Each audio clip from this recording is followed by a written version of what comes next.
Assalamualaikum warahmatullahi wabarakatuh. Salam sejahtera bagi kita semua. Om Swastiastu, Namo Buddhaya, salam kebajikan. Jumpa lagi dengan kami di channel Kerajinan Tricraft.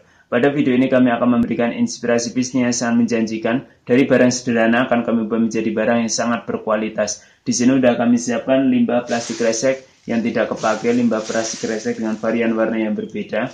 Akan kami ubah menjadi hiasan minimalis. Dan bagi kalian yang belum subscribe channel kami, silahkan klik tombol subscribe.